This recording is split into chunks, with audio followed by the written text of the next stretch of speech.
Bhagavate Vasudevaya. Om Namo Bhagavate Vasudevaya. Śrīmad Bhagavatam, Skanda 1, Bab 7, Sloka 41. Lanjutan, Putra Drona dihukum. Ato petyashvasi birang Govinda priya sharatihi Nyavedayatam priyayai Sacantya atmajan hatam. Artinya, setibanya Arjuna di campnya sendiri bersama kawan kesayangan dan kusirnya Sri Krishna, ia menitipkan pembunuh itu di bawah pengawasan istri tercinta yang sedang terkabung atas putra-putranya yang telah dibunuh. Penjelasan dari Yang Maha Berkarunia, A.C. Bhaktivedanta Swami Prabhupada. Hubungan transendental antara Arjuna dan Krishna adalah hubungan persahabatan yang penuh kemesraan dengan nilai tertinggi. Dalam Bhagavad Gita, Tuhan Sri Krishna sendiri menyatakan bahwa Arjuna adalah kawan yang paling disayanginya. Jadi, setiap makhluk hidup mempunyai hubungan dengan Yang Maha Kuasa melalui semacam hubungan yang penuh dengan kemesraan, baik sebagai hamba, sebagai kawan, sebagai ayah atau ibu, atau sebagai kekasih. Jadi, semua orang dapat menikmati pergaulan Tuhan Yang Maha Esa di alam spiritual jika ia sungguh ikhlas berusaha untuk itu melalui proses bhakti yoga. Selanjutnya, Sloka 42. Tatha hritam pasuat pashabhadam avan mukham karma jugupsitena niriksya krishna pakritam guru shutam Wama swabhava kripaya nanamaca. Artinya, Sri Suta Goswami berkata, kemudian Draupadi melihat Ashwatthama yang diikat dengan tali seperti binatang dan membisu karena telah melakukan pembunuhan yang paling kejam dan jahat. Oleh karena sifat perempuannya dan berbudi luhur secara alamiah, dia memberi hormat yang lazim kepada Ashwatthama sebagai seorang Brahmana. Ashwatthama telah dinyatakan bersalah oleh Tuhan Sri Krishna sendiri, dan Arjuna memperlakukannya seperti penjahat, bukan seperti putra Brahmana atau putra guru. Tetapi ketika Ashwatthama diseret ke hadapan Srimati Draupadi, walaupun Draupadi sedang terkabung atas meninggalnya putra-putranya dan si pembunuh ada di hadapannya, namun dia tidak bisa menolak memberi hormat yang lazimnya diberikan kepada Brahmana atau putra Brahmana. Ini karena sifat Draupadi yang lemah lembut sebagai seorang perempuan.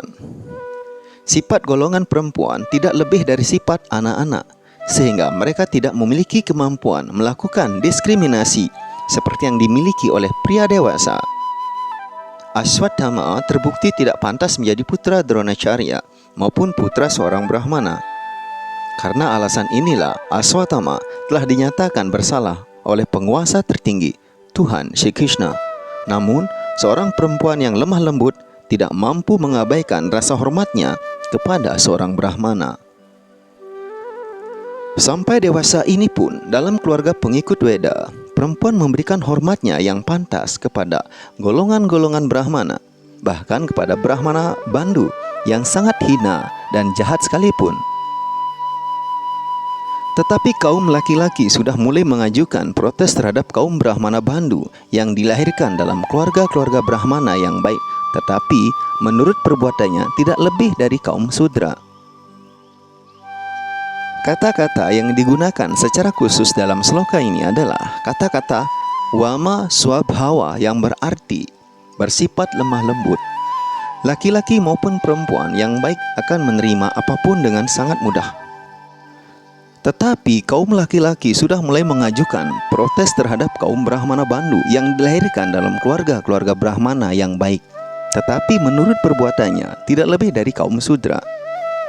Kata-kata yang digunakan secara khusus dalam sloka ini adalah kata-kata Wama Swabhava yang berarti bersifat lemah lembut. Laki-laki maupun perempuan yang lebih baik akan menerima apapun dengan sangat mudah. Tetapi laki-laki yang memiliki kecerdasan cukup, penerimaannya akan tidak segampang itu. Tetapi bagaimanapun juga, sebaiknya kita jangan pernah meninggalkan logika dan daya diskriminasi atau daya membeda-bedakan. Kita hanya untuk menjadi lemah lembut. Kita harus memiliki daya diskriminasi yang baik untuk menguji suatu berdasarkan nilainya. Hendaknya kita jangan mengikuti sifat seorang perempuan yang lemah lembut, sehingga menerima sesuatu yang tidak sejati. Ashwatthama barangkali akan dihormati oleh seorang perempuan yang berwatak baik, tetapi itu tidak berarti dia sebaik Brahmana yang sejati. Selanjutnya, sloka 43. Vacaca santyasya bandhanayanam sati mucyatam esha brahmano nitarang guruhu. Artinya, Draupadi tidak tega melihat Ashwatthama diikat dengan tali, dan oleh karena dia perempuan yang saleh, dia berkata, "Bebaskanlah dia, sebab dia adalah seorang Brahmana, guru spiritual kita." Begitu Ashwatthama dibawa ke hadapan Draupadi, Draupadi tidak tahan dan berpikir bahwa menangkap seorang Brahmana sebagai seorang pelaku kejahatan dan diseret di hadapannya seperti itu tidak bisa dibiarkan, terutama karena Brahmana itu kebetulan putra seorang guru. Pada waktu Arjuna menangkap Ashwatthama, ia mengetahui dengan baik bahwa Ashwatthama adalah putra Dronacharya. Krishna pun mengenal Ashwatthama sebagai putra Dronacharya. Tetapi mereka berdua menyalahkan pembunuhan itu tanpa menimbang bahwa dia adalah putra seorang Brahmana. Menurut kitab-kitab suci yang diwahyukan, seorang guru atau guru spiritual patut ditolak kalau terbukti dia tidak pantas sebagai guru atau guru spiritual. Guru juga disebut acarya atau orang yang sudah menguasai hakikat segala sastra secara pribadi dan sudah membantu murid-muridnya untuk mulai mengikuti cara-cara semua sastra itu. Ashwatthama gagal melaksanakan tugas seorang Brahmana atau guru, dan karena itu dia patut diberhentikan dari kedudukan mulia seorang Brahmana. Berdasarkan pertimbangan tersebut, baik Tuhan Sri Krishna maupun Arjuna adalah bertindak tepat dalam menyalahkan Ashwatthama. Tetapi seorang perempuan yang baik seperti Draupadi tidak mempertimbangkan persoalan ini dari sudut pandang sastra, melainkan sebagai soal adat dan tradisi. Menurut adat, Ashwatthama dihormati sama seperti ayahnya. Keadaan demikian dikarenakan bahwa rakyat pada umumnya mengikuti putra Brahmana sebagai Brahmana yang sejati, hanya berdasarkan perasaan dangkal semata. Aktualitasnya, persoalan tersebut adalah berbeda. Seorang Brahmana diakui berdasarkan kepatuhan kualifikasinya, bukan karena dia putra seorang Brahmana. Walau didasari berbagai pertimbangan, Draupadi tetap menginginkan agar Ashwatthama segera dibebaskan. Dan semua itu adalah perasaan baik yang sama bagi Draupadi. Ini berarti bahwasanya seorang penyembah Tuhan yang Maha Esa mampu menahan segala jenis cobaan secara pribadi. Tetapi penyembah Tuhan tak pernah tidak murah hati kepada orang lain, bahkan kepada musuh sekalipun. Inilah ciri-ciri penyembah Tuhan yang murni. Selanjutnya, sloka 44. Sarahasya dhanurvedaha savisargo pasang yamaha asragramascha bhavata siksito yad anugrahan. Artinya, atas karunia Dronacharya lah engkau menguasai ilmu militer untuk dapat melepaskan panah dan ilmu cara mengendalikan senjata-senjata. Dhanurveda atau ilmu militer serta segala rahasia mengenai cara melepas dan mengendalikan senjata melalui mantra-mantra Weda diajarkan oleh Dronacharya. Ilmu militer jenis kasar bergantung pada senjata-senjata material. Tetapi ilmu melepaskan panah yang diisi mantra-mantra Weda lebih efektif dari ilmu militer kasar dan jauh lebih ampuh dibanding senjata-senjata material kasar seperti senapan mesin atau bom atom. Pengendaliannya adalah dengan mantra-mantra Weda atau ilmu getaran suara transendental. Dinyatakan dalam Ramayana bahwa Maharaja Dasarata, ayah Sri Rama, mampu mengendalikan panah-panah hanya melalui getaran suara. Beliau sanggup memanah tepat sasarannya hanya setelah mendengar suara sasarannya tanpa melihatnya. Jadi ilmu tersebut adalah ilmu militer yang jauh lebih canggih dibanding ilmu senjata-senjata militer yang bersifat material dan kasar yang digunakan dewasa ini. Arjuna diajari segala ilmu tersebut. Karena itu Draupadi ingin agar Arjuna merasa berutang budi kepada Acarya Drona atas segala manfaat ilmu yang diperolehnya. Oleh karena Dronacharya telah wafat, putranya lah yang mewakili. Demikian pendapat Draupadi sebagai perempuan suci. Mungkin dipertanyakan mengapa Dronacharya, seorang Brahmana, harus menjadi guru di bidang militer. Jawabannya adalah Brahmana harus menjadi guru tanpa memperhatikan bidang pengetahuannya. Brahmana yang berpengetahuan tinggi harus menjadi guru, pendeta, dan penerima dharma. Seorang Brahmana terpelajar dibenarkan mengambil pencaharian-pencaharian tersebut. Selanjutnya, sloka 45. Sa esa bhagawan dronaha prajarupena vartate tasyat manoridam patyaste nanwagat virasu kripi. Artinya, beliau Dronacharya tentu masih hidup karena diwakili oleh putranya. Kripi, istri Dronacharya, tidak menjalani sati bersama suaminya karena dia masih punya seorang putra.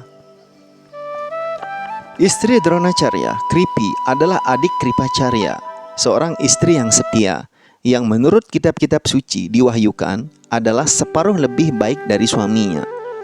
Dibenarkan untuk bersama-sama meninggal dunia dengan suaminya secara sukarela jika ia tidak mempunyai anak. Tetapi istri Dronacharya tidak menjalani pertapaan seperti itu karena dia mempunyai seorang putra yang mewakili suaminya. Seorang janda yang mempunyai anak yang masih hidup, anak dari suaminya, ia disebut janda, hanya sebatas nama saja. Jadi dalam kedua kemungkinan tersebut, Ashwatthama adalah wakil Dronacharya, sehingga membunuh dia akan berarti sama halnya dengan membunuh Dronacharya sendiri. Demikianlah argumentasi Draupadi menentang dihukum matinya Ashwatthama.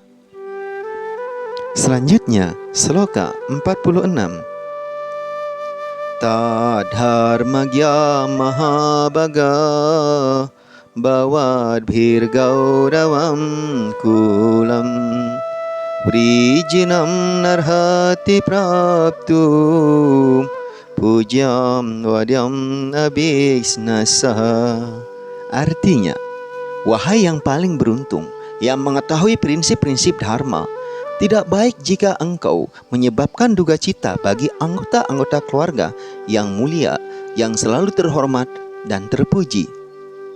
Penjelasan: penghinaan kecil sekalipun kepada sebuah keluarga terhormat sudah cukup menyebabkan kedukaan. Karena itu, orang yang berbudaya hendaknya selalu hati-hati dalam berurusan dengan anggota-anggota keluarga yang patut dihormati. Selanjutnya, sloka 47. Madrodit asya janani Gautami pati dewata yataham narta vatsarta rodyamasru mukhi muhu. Artinya, Tuanku, janganlah membuat istri Dronacharya menangis seperti diriku. Aku berduka cita karena kematian anak-anakku. Dia tak perlu terus menangis seperti aku. Tuanku, janganlah membuat istri Dronacharya menangis seperti diriku. Aku berduka cita karena kematian anak-anakku. Dia tak perlu terus menangis seperti aku. Srimati Draupadi adalah seorang perempuan yang simpatik sehingga dia pun tak ingin istri Dronacharya juga kehilangan anaknya.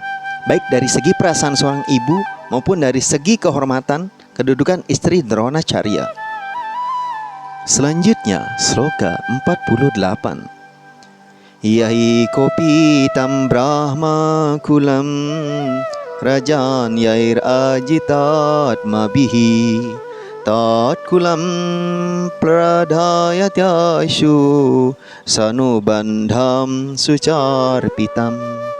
Artinya, jika golongan raja yang menjalankan pemerintahan berbuat salah kepada golongan Brahmana akibat tidak adanya batas memuaskan indera-indera, membuat mereka marah, maka api kemarahan itu akan menghanguskan seluruh keluarga raja dan membuat semua orang berduka cita. Golongan Brahmana di tengah-tengah masyarakat kasta atau komunitas yang maju secara rohani berserta para anggota keluarga-keluarga mulia tersebut selalu sangat dihormati oleh golongan-golongan di bawah mereka, yakni golongan raja dan administrator, kelas pedagang dan pekerja. Selanjutnya, sloka 49.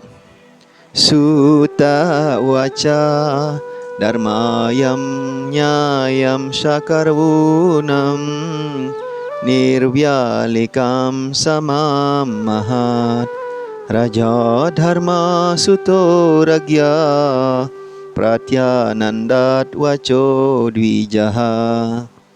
Artinya, Sutta Goswami berkata, wahai para Brahmana, Raja Yudhistira sepenuhnya mendukung pernyataan permaisuri. Pernyataan itu sesuai prinsip-prinsip dharma dan adil, mulia, penuh karunia, tidak memihak, tanpa manipulasi. Maharaja Yudhistira, putra Dharma Raja atau Yamaraj, sepenuhnya mendukung ucapan-ucapan Ratu Draupadi yang meminta agar Arjuna membebaskan Ashwatthama. Hendaknya orang tidak mentolerir keadaan yang membuat anggota keluarga mulia dipermalukan. Arjuna dan keluarganya berutang budi kepada keluarga Dronacharya karena Arjuna telah belajar ilmu militer dari beliau.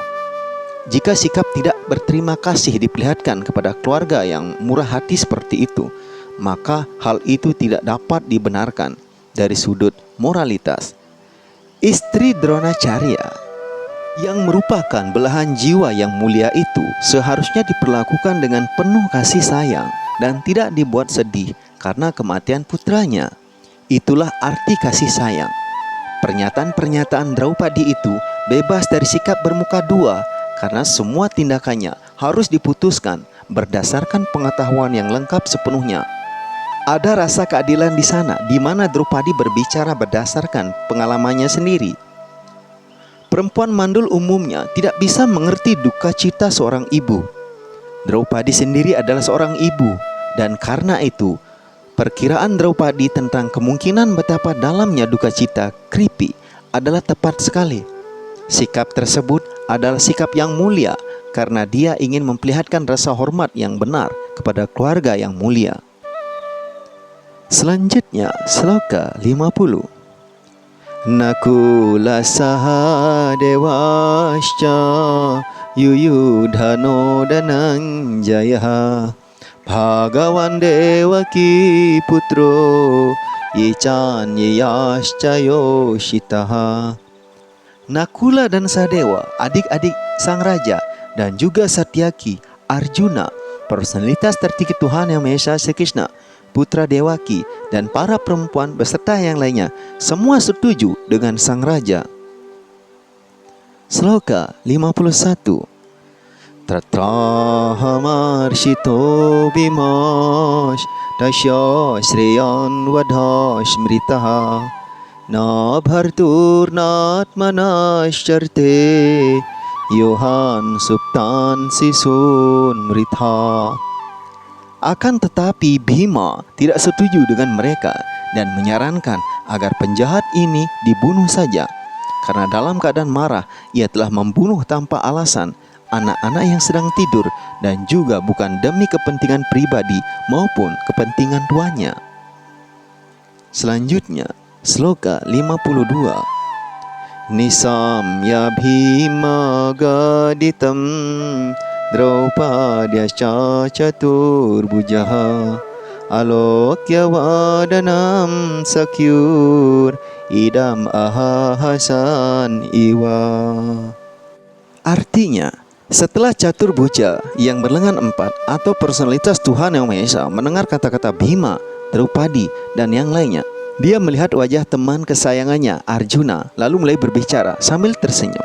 Penjelasan: Tuhan Sri Krishna adalah berlengan 2, dan mengapa di sini dia disebut berlengan 4 telah dijelaskan oleh Sridhar Swami. Pendapat Bhima dan pendapat Draupadi mengenai gagasan membunuh Ashwatthama adalah bertolak belakang. Bhima menginginkan Ashwatthama segera dibunuh, sedangkan Draupadi ingin menyelamatkan. Kita dapat membayangkan sikap Bhima yang siap membunuh Ashwatthama, sedangkan Draupadi menghalanginya. Sri Krishna memunculkan 2 lengan tambahan untuk merintangi keduanya. Sejatinya Tuhan Yang Maha Esa yang asli Sri Krishna hanya berlengan 2, tetapi dalam inkarnasinya sebagai Narayana, dia memperlihatkan 4 lengan. Dia tinggal bersama para penyembahnya di planet-planet Vaikunta dalam bentuk Narayana, sedangkan dalam bentuk aslinya sebagai Sri Krishna, dia tinggal di planet Krishnaloka, jauh di atas planet-planet Vaikunta di angkasa rohani. Karena itu, jika Sri Krishna disebut Caturbujaha, hal itu tidak kontradiktif. Jika diperlukan, dia bisa menampakkan ratusan lengan seperti penampakannya kepada Arjuna dalam Wiswarupanya. Karena itu, personalitas yang bisa memperlihatkan ratusan atau ribuan lengan bisa juga berlengan 4 jika ada tujuannya. Tatkala Arjuna sedang kebingungan menyangkut apa yang harus diperbuatnya terhadap Ashwatthama, Tuhan Sri Krishna, kawan kesayangan Arjuna, dengan sukacita menangani persoalan Arjuna untuk mencari jalan keluar. Krishna pun lalu tersenyum. Selanjutnya, sloka 53 sampai dengan 54. Sri Bhagavan Vacha Brahma Bandur Nahantavya Atatayi Vadarhanaha Mayevo Bhayam Amnatam Paripahyanusashanam Kuru Pratishrutam Satyam Yatat Satva Yata Priyam Priyang Cabhimasenasya Pancalyamahyam ewaca. Artinya, personalitas tertinggi Tuhan Yang Maha Esa Sri Krishna berkata, kerabat seorang Brahmana tidak patut dibunuh, tetapi ia patut dibunuh jika ia melakukan penyerangan. Segala aturan tersebut terdapat dalam kitab suci, dan engkau harus bertindak menurut aturan-aturan tersebut. Engkau harus menepati janji kepada istrimu, dan juga harus bertindak demi kepuasan Bhimasena dan aku. Penjelasan: Arjuna kebingungan karena Ashwatthama harus dibunuh dan juga harus dimaafkan menurut berbagai kitab suci yang dikutip oleh orang-orang yang berbeda. Sebagai Brahmana Bandu atau putra tak pantas dari keluarga Brahmana, Ashwatthama seharusnya tidak dibunuh. Namun pada waktu yang sama, Ashwatthama juga seorang penyerang. Menurut hukum Manu, orang yang menyerang harus dibunuh walaupun ia Brahmana sekalipun, apalagi putra Brahmana yang tak pantas. Dronacharya pasti seorang Brahmana menurut arti istilah Brahmana yang benar. Tetapi oleh karena beliau berada di medan perang, beliau boleh dibunuh. Tetapi walaupun Ashwatthama telah melakukan penyerangan, dia sekarang berdiri tanpa perlengkapan senjata perang. Menurut aturan, orang yang telah melancarkan serangan tidak boleh dibunuh jika ia berada dalam keadaan tidak bersenjata atau tanpa kereta. Semua ini tentu membingungkan. Di samping itu, Arjuna harus menepati sumpahnya yang telah diucapkan di hadapan Draupadi untuk membuat hatinya tenang. Arjuna juga harus memuaskan Bhima dan Krishna yang telah menyarankan supaya Ashwatthama dibunuh. Arjuna harus menghadapi dilema tersebut dan jalan keluarnya dianugerahi oleh Sri Krishna. Selanjutnya, sloka 55. Sutta waca Arjuna sahagyaya harer hardam atashina manim jahara murdanyang wijasya sahamurdajam. Pada saat itu Arjuna dapat mengerti maksud Tuhan Shri Krishna dengan perintah-perintahnya yang mengandung dua makna. Jadi Arjuna menggunakan pedangnya untuk memotong rambut dan permata yang berada di kepala Ashwatthama. Penjelasan: perintah-perintah yang saling bertentangan dari berbagai orang yang berbeda mustahil dapat dilaksanakan. Karena itu Arjuna memilih kompromi dengan menggunakan kecerdasannya yang tajam. Arjuna memotong rambut dan permata yang ada di kepala Ashwatthama. Hal ini identik dengan memenggal kepalanya. Namun untuk segala tujuan praktis, nyawa Ashwatthama diselamatkan. Di sini Ashwatthama disebut telah dilahirkan dua kali atau Dwijati atau inisiasi. Memang Ashwatthama dilahirkan dua kali, tetapi dia telah jatuh dari kedudukannya, dan karena itu dia dihukum sebagaimana mestinya. Selanjutnya, sloka 56. Vimucara shana badham balahadya hata prabham teja shamanina hinang sibira niraya payat. Badan dia, Ashwatthama, tidak lagi berseri-seri akibat telah melakukan pembunuhan kepada anak-anak. Sekarang, di samping itu, dia telah kehilangan permata yang menghias pada bagian kepalanya, sehingga kekuatannya menyusut. Jadi, tali-tali yang mengikatnya dibuka dan dia diusir dari perkemahan. Penjelasan: setelah dihina, Ashwatthama yang dipermalukan demikian yang mana dia sekaligus dibunuh dan tidak dibunuh adalah berkat kecerdasan Sri Krishna dan Arjuna. Sloka 57. Wapanam drawinadanam shtanam niryapanam tatha esahi brahma bandunam wadho nanyostidaikikaha. Artinya, hukuman yang ditetapkan bagi anggota keluarga seorang Brahmana adalah memotong rambutnya, menyita kekayaannya, dan mengusir dia dari tempat tinggalnya. Tidak ada peraturan yang menetapkan agar badannya dibunuh. Sloka 58. Putra soka dura sharve Pandawa saha Krishnaya Shwanamritanam yat krityang Cakrur nirharanadikam. Kemudian putra-putra Pandu dan Draupadi yang terharu oleh duka cita melakukan ritual sebagaimana mestinya untuk jenazah-jenazah para anggota keluarganya. Demikianlah selesai penjelasan Bhakti Vedanta mengenai skanda 1 bab 7 Srimad Bhagavatam yang berjudul Putra Drona dihukum. Demikianlah pembacaan Srimad Bhagavatam pada hari ini. Terima kasih telah mengikuti. Sampai jumpa esok pada waktu dan kesempatan yang sama. Jai Gran Traja Srimad Bhagavatam Mahapurana Ki